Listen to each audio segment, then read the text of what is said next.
we'll get into some stuff. We'll continue our discussion about judgment and instituting courts and the responsibility of governance under the 7 laws. And according to many, that's the number 7, which is very important. And I thought it would be interesting to, well, it's not just interesting, but it really is central to one of the, to our main point of discussion tonight, which has to do with what we began last time. For those of you who are here, for those of you who aren't doing it now, the discussion about taking the law into your own hands. What are the parameters of this law? Is it only to have knowledge of the law and be able to decide if people come before you? Is it something that's for a magistrate, so to speak? It's for an appointed government, or is it for the individual? What does this law entail? Upon whom does this responsibility fall? And it's actually an extremely important topic, and I think it's let's hope we do it justice tonight. I'm starting with something that I'm going to start with Maimonides, okay, which is the 10th chapter of his Laws of Kings. Did I say 10th? I meant 9th. In Maimonides' 9th chapter on the Law of Kings, rule number 14. He's in the midst here. I think all of chapter 9 is discussing the laws for the children of Noah. And he's discussing this particular issue of establishing laws in Rule 14. He says, how must the nations fulfill the commandment to establish laws and courts? They are obligated to set up judges and magistrates in every major city to render judgment concerning these 6 mitzvot and to admonish the people regarding their observance. Okay, so the non-Jews as a community have to fulfill the commandment to establish laws and courts. So it's an interesting breakdown for 2 reasons. Well, I mean, for one reason is that these laws he's talking about, just the 7, what laws need to be established? I mean, if it's just 7 and they're straightforward, then there's no need to establish anything. So what does he mean, establish laws? So it could mean that he means procedural laws. So they have to establish their own procedure for their courts. Could mean that he's referring to the education of the 7. But of course, this is all very, very understandable because the Maimonides approach is that the laws of the Jewish people in the Talmud are not incorporated into Noahide law. And therefore, you have this very, very basic generalized rules, the other 6. But the details of those rules need to be established as set laws. That's what he's saying here. So in other words, well, I think it would come out possibly similar to an American system, an American common law, possibly, or a legislative law, in which I think the more simpler approach would be the common law type approach would be that they would codify the decisions of the court from previously as cases come before them. And based on those results, they'd continue to practice in the future. And that would be the most simplest approach. But it could also be that it means the sages of the non-Jews come together and they decide, under theft, for instance, this and this and this situations, are included in the purview of theft, and this and this and this situation, we're going to apply the law this way. So that could be what he's referring to also. Again, for the most part, it seems straightforward. if you learn it as referring to not procedural law, but it's, for example, like I just said, theft. I mean, if someone takes, if you're talking about just regular robbery or theft, then it seems like it's quite straightforward that anything above the minimum amount of money that anyone would take seriously, whether that's a quarter, 10 cents, any of that would be included in theft, up until, the highest amounts of money, obviously. But look, in between there's many things. For example, adverse possession. Does that apply to Noahide law? There's an idea if somebody abandons their property or someone makes use of it for 3 years and the original owner, does not protest the use of the land, that triggers a transfer of ownership. Does that apply in Noahide law? Things like that. There may be a lot of situations that come out of the ordinary of simply so-and-so grabbed away someone else's, diamond ring. There may be a lot of cases that are different than that the courts will have to explain. And what we can see from here, clearly from Maimonides, though, is that the children of Noah have the right to create some laws, evidently. In other words, even though we say that the Noahide community shouldn't create its own religion, but they can establish their laws in order to provide further details and instruction as far as how these 6 are applied. So there's that. And again, there's also procedure in terms of how the court should run and how do they accept testimony and things like that. Okay. So there's an obligation to set up these judges. And they have to render judgment in regarding to the other 6. And then he said to admonish the people, basically warn them, teach them. So it's interesting, he says major cities, which would imply that according to Maimonides' opinion, small towns, there's no obligation on the Noahide community to establish courts in small towns. Only in major cities, and I guess people would be instructed to go to those major cities. However, in terms of admonishing the people, the footnote here cites a parallel to Tana de Eliyahu, which is a midrash that stresses that a court's responsibilities extend beyond the realm of judgment.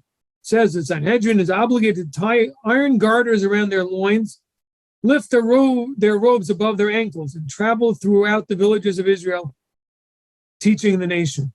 So I think basically what he's saying is the same should apply to the Noahide courts. They have to make sure they teach the nation and that the peoples, the B'nai Noah, are familiar with their laws and what their responsibilities are.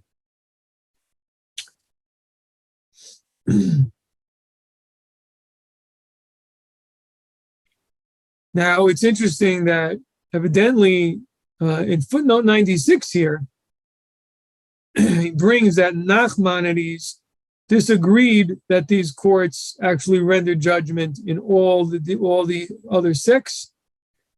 And he held that the courts deal only with the civil cases, petty theft, wage disputes, and fraud.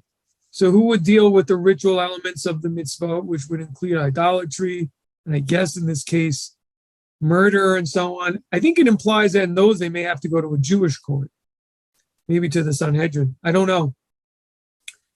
But Nachmanides disagrees. But, generally, the approach, generally you follow Maimonides in terms of Noahide law. His opinion is widely brought, widely discussed. And according to Maimonides, the courts judge all the other commandments. Okay, now we're getting to the part that's relevant, that comes up particularly in our Universal Ethics book.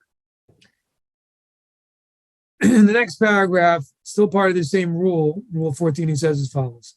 A Gentile who transgresses these 7 commands shall be executed by decapitation. For this reason, all the inhabitants of Shechem were obligated to die.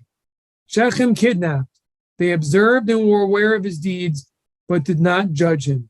So basically, those lines are the key for us to understand the Maimonides' opinions. He's presenting his opinion in terms of an individual's obligation to take the law into his own hands, it appears. In other words, he's saying that the inhabitants of Shechem were all condemned to capital punishment because they observed Shechem's deeds and they didn't judge him. In other words, I think what Maimonides is telling us is that even this seventh law of establishing courts also has capital punishment, is serious and severe, and individuals can be held accountable for not carrying out and adjudicating the law, and even more than that, really, and that is standing up against injustice when there's a violation of the seven laws. I mean, this is clearly the Maimonides assuming that they had the power to do so. They had the power to stop their monarch, which is an interesting assumption. And the Ramban, Nachmanides, disagrees. And he says that the people of Shechem, the masses there, I guess you could say, the men of Shechem, they were not punished for that reason, but for some other reason. We had this discussion last time we met, in that I think the other approach is simply that they were killed in self-defense. In other words, it was part of what was necessary to get Dinah out. Because if they weren't killed, then they would assist their monarch in protecting him and preserving Dinah's presence in Shechem and killing them. So in other words, they were seen as pursuers because the brothers understood that they were going to come and assist their king. In other words, if the brothers came and just tried to kill Hamor and Shechem, the king and the prince, obviously all the people would come up, would take up arms and fight against them. They would never got out of there alive. So I think the reason, to me, it was a preemptive attack against what they had the right to assume would be pursuers. That's how I see it. I think it's a reasonable argument. In other words, it was and also you could be seen maybe as accomplices. In a certain sense, this law that Maimonides is telling is similar to the law of an accomplice, saying if you see this and you don't, well, an accomplice is actually aiding or abetting. They're not doing that here, but maybe they, could be seen as they are to a certain extent. As I say, if they're assisting by protecting their king, being a part of the military or part of the militia, it could be seen as helping the king. But Maimonides is taking it a step further here. Really is. It's not just an accomplice. It's just from the fact of their apathy, of their failure to take action, that itself seemed to trigger liability for the death penalty, just on that alone. And that's a very unusual, well, it's not unusual, but it's more severe than we might have thought otherwise would be the case. I still say that even according to this, you have to say that they were in a position to judge him.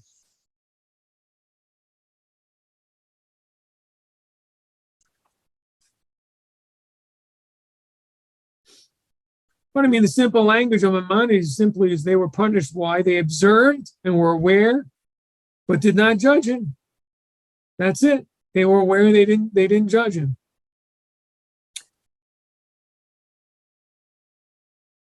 If you look at that story, you'll see that we do find that Hamor and Shechem find it necessary to discuss their plans of marriage with Dinah, and also the whole agreement. They were involved. They all circumcised and they convinced their people to do so. So this seems to imply maybe that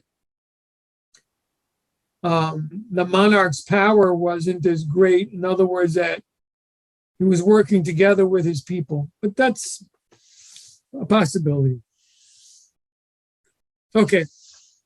So this is the point. This is what we have here. We have two opinions. We have the opinion of the Maimonides, in which every person is responsible to stand up against an injustice. And I guess you could say particularly as a community, where the men of Shechem were held accountable because I guess they were viewed as a group and that they could have came together as a group and they failed to do so. And then each individual was held responsible. The other approach is no, that can't be expected. And not against an existing monarch. And if there is that kind of chaos, or if there's a government that's immoral, individuals can't be expected to take justice into their own hands. So I think the issue is that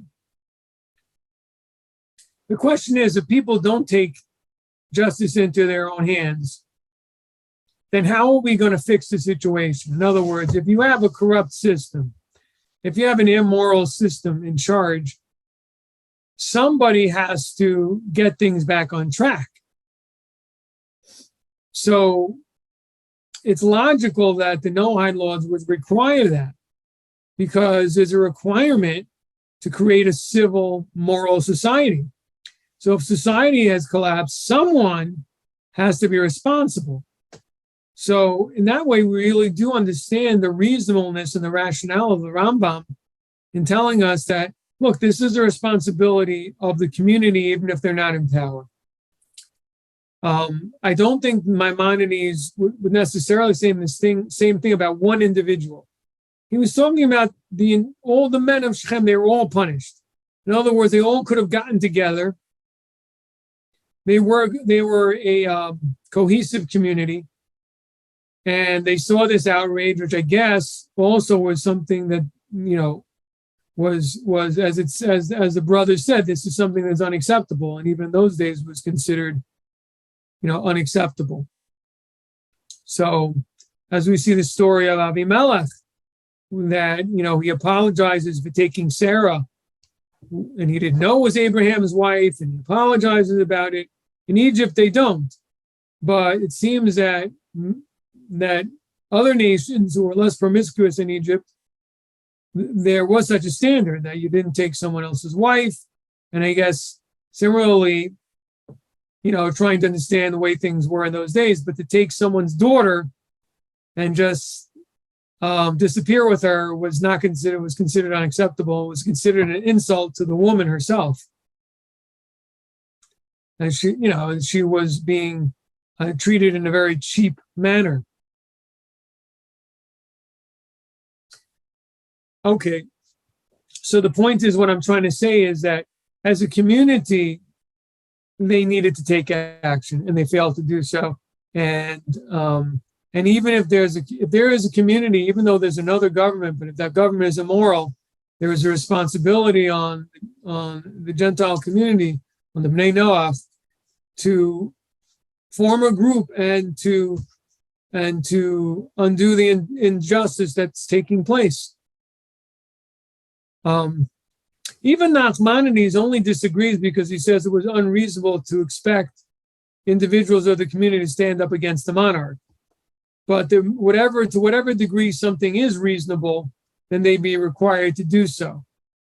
Which, in other words, what about, maybe there would be a requirement, for example, like in our society, maybe there would be a requirement to have a demonstration, to lobby against immoral laws, to have a protest, things like that. It seems like whatever is within your power and is reasonable, even Nachmanides would agree that they should be doing that.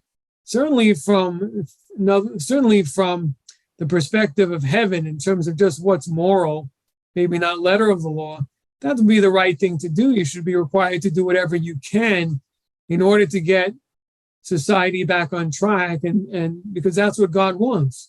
God wants that that all human beings should, have a civil, moral society. And so, and should be influenced morally in a positive way. So, but basically, what I'm trying to say is that as human beings, isn't it logical to say that God would expect us to come together and stand up against wrong, particularly outrageous wrongs? I mean, or is it just we're supposed to mind our own business? So clearly Maimonides is saying it's forbidden, it's an absolute duty for the Noahide community and even individuals, maybe not one individual, but to come together as in a reasonable sized group, if they're able to. In other words, what I'm saying, I don't know if he's expecting suicide, meaning to say one person to try to stop the king and his army and everything. I don't know if that's what Maimonides is saying. I think I just giving him just trying to be reasonable about this. I think he may be referring to the community as a whole, or at least a large segment of the community of Shechem. Okay. I think we can also bring a proof to this that even Maimonides would have to agree, and that is, we know that even idolatry, it says that a non-Jew is not obligated to protest and refuse to practice idolatry in front of their king if the punishment is death, right? There's a story of Naaman, the famous story, in which he tells Elisha that he has to return home. And he says, yeah, you can go home. You can return to your post. And part of that post was to participate in pagan rituals. So what we learn from that is that Ben Noach is not obligated, even after he accepts the 7 laws, to give up his life, but he can go through the motions if necessary. So what that tells me is that Maimonides also would have to agree that in a situation of an individual, one individual or a few individuals that really have no power to make a change, and it would just be suicide. There's really they would accomplish nothing but just be killed.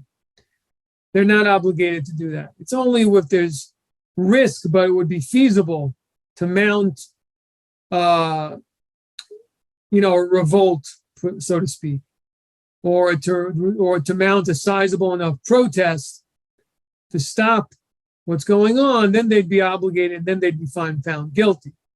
But just a handful of individuals wouldn't be required to go kamikaze and just protest and lose their lives. It's not sensible. And as I said, it goes against this principle that we have in relation to idolatry, that a non-Jew is not obligated to give up their life.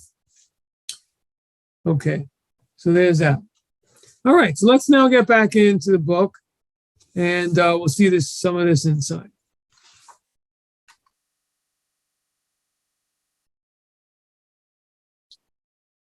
So another way of saying this, I think according to Maimonides, there is an obligation for political activism under Noahide law as related to Noahide law. A person is obligated to get involved and to try to quote, judge, which is also said included as educate, and to try to legislate, right? They needed to judge.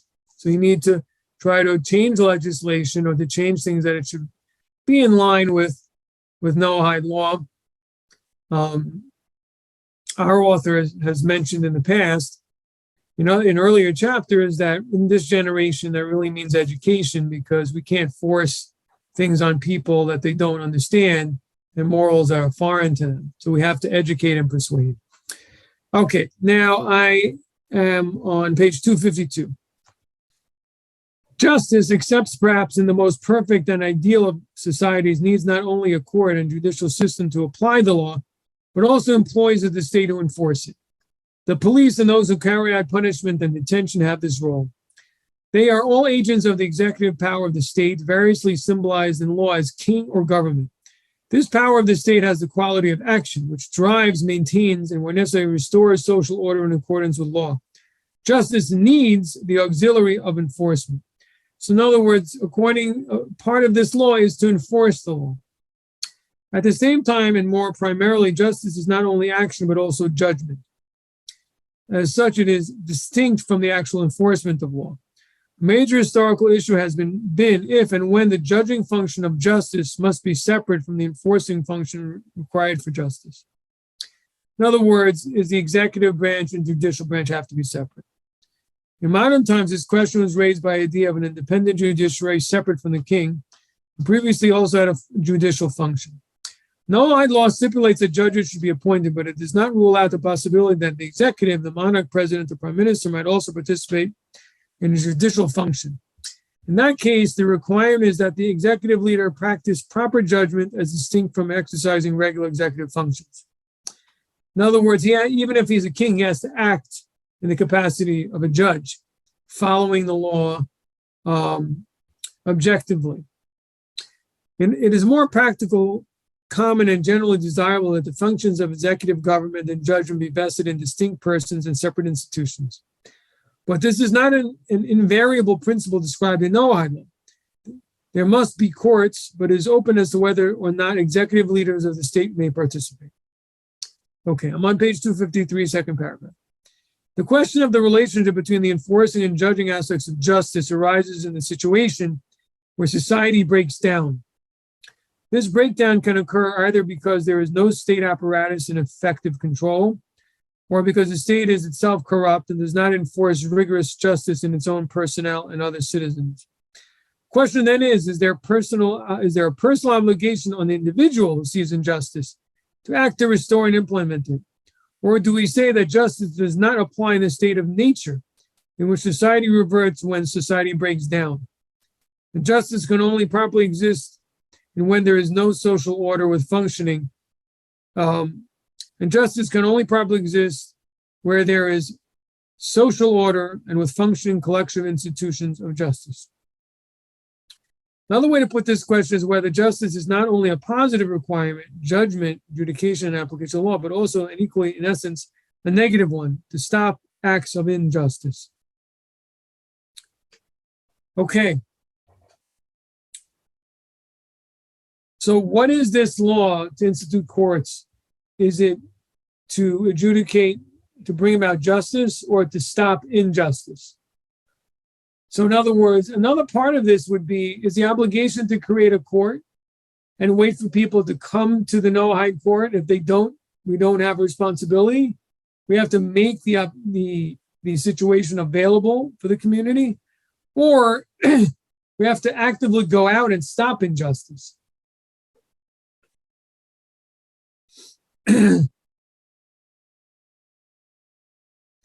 Or do we say that justice is exclusively an abstract one, to know the law and to be able to judge in accordance with it, whilst enforcement is necessary, it is secondary to and outside the essential realm of justice? So is the basic mitzvah commandment to know the laws and be able to render a judgment if called upon? Or no, it has to be policed as well? I think it's reasonable to say, again, according to our understanding, that the objective of Noahide law is to create a civil society that is also a responsibility to police. Because if you're not policing, you don't have a civil society. I mean, just to sit at home and know the laws and wait for people to come to you is not really going to do the job. So, I mean, I think there's a strong argument to be made that enforcement and positive policing is a requirement. And in that way, Maimonides has a strong point. Let's see further. That is, do we say where there is a system of justice, there can be enforcement, but where there is no system of justice, there can be no enforcement, and the business of the individual is simply survival? In other words, he's making an argument that the whole idea of justice and enforcement only exists when you have the first part, when you have a rule of law. When you have a rule of law, you can have police, and you can have people carrying out enforcing laws. But if there is no law, you can't enforce what isn't there. And so there's a problem with that. So basically, in that case, society reverts to what he calls a state of nature, which is basically survival, protecting your own, and you're not responsible to protect or to stamp out injustice. But again, the question then is, who is going to do it, and how are we going to get things back on track? I mean, if everybody comes to this conclusion and just says, well, that's not my responsibility, then we're kind of lost. I mean, someone has to step up. Who is that person? How would it come about? Obviously, so it's someone who has the ability, the possibilities. Not everyone has the character for that. Not everyone is a leader. Not everyone has the respect to their community. But I think the point is, again, this is Rabbi Weissman's opinion, but I think it's logical that there needs to be an effort to get out of the state of nature and to restore order. Obviously, right? So in other words, what I'm saying is, let's say there's no obligation to stop injustice in terms of part of Noahide law, but there would be a responsibility to restore order. And once we've restored order, and then proper order, and we've restored a rule of law according to the 7 laws, basically, in other words, the 6 laws, right? Then there'll be an obligation once again to adjudicate and an obligation to enforce once again. So in other words, one view is that in a state of nature, basically chaos or a corrupt government, there's still an obligation to stop injustice where it's possible and reasonable. The other approach is no, there is no such obligation, but I would argue, even according to the second opinion, there would be an obligation on those who are able to restore order and get us back to where we were before. Because otherwise, if that's not the case, then where are we going? We're not going anywhere. I don't think that's not sensible. There was a comment.